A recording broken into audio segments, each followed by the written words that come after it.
한 주 기업 뉴스 리뷰 주간 기업 기상도입니다. 일자리 사정뿐 아니라 2분기 전체 경제 성적표가 당초 채점보다 더 안 좋게 나왔습니다. 날씨는 빠르게 가을이 되고 있지만 경제는 이러면 안 되는데 마음 같지 않아 걱정인데요.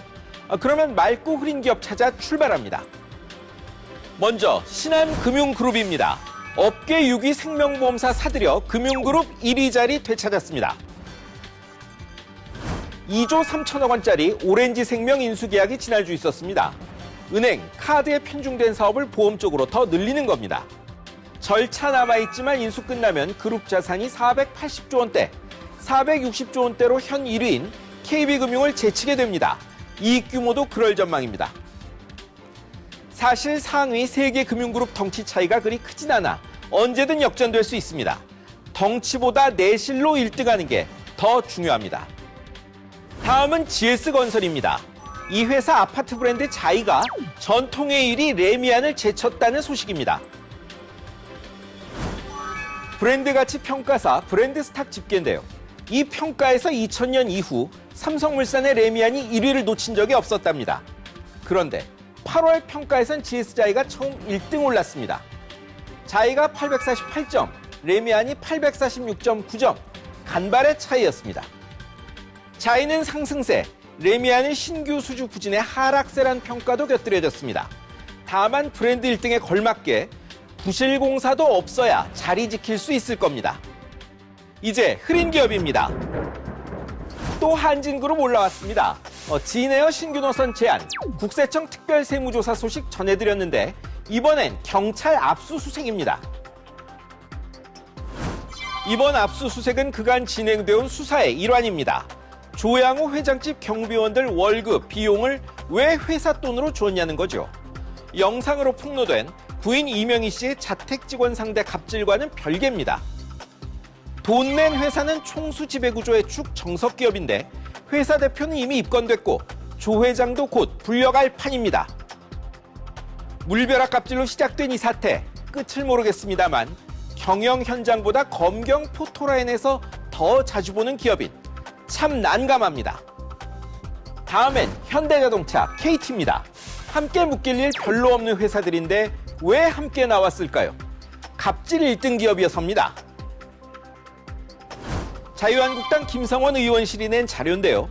2014년부터 올해 상반기까지 공정거래위원회에 불법 갑질 들통난 재벌회사가 40곳, 받은 과징금이 95억 8천만 원입니다. 이 중 현대차가 20번 걸려 위반 횟수 1등, KT는 21억 500만 원 물어 과징금 1등입니다. 정몽구 황창규 두 분 회장님은 혹시 사내의 갑질 부추기고 하청업체 쥐어짜면 칭찬받는 구조나 문화는 없는지 살펴보셔야겠습니다. 이번엔 삼성전자입니다. 갑작스런 이산화탄소 누출 사고로 3명이 숨지거나 중태입니다. 희생자들은 시설관리업체의 비정규직들이었습니다. 왜 이산화탄소 탱크 배관이 샜는지 모를 노릇이지만 논란이 계속됩니다.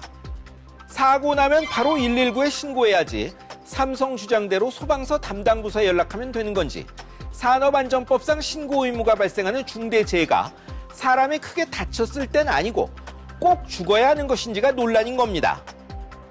2013년 불산, 2014년 이산화탄소, 2015년엔 황산, 그리고 반도체 백혈병 논란, 사고가 이어집니다.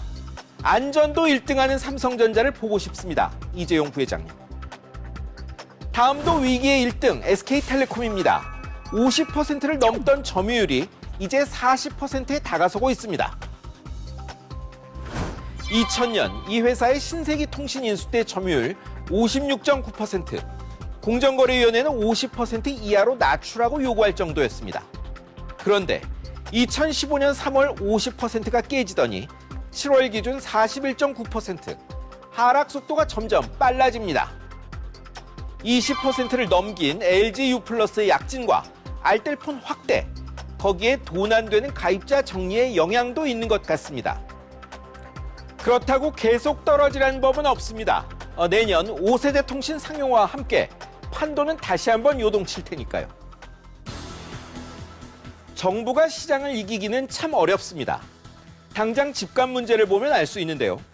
경제를 살려 여윳돈이 흘러갈 다른 길을 터주고 집 공급이 늘지 않으면 세금 인상과 돈줄 죄기만으론 효과가 몇 달을 못 간다는 이야기입니다. 지금까지 주간 기업 기상도였습니다.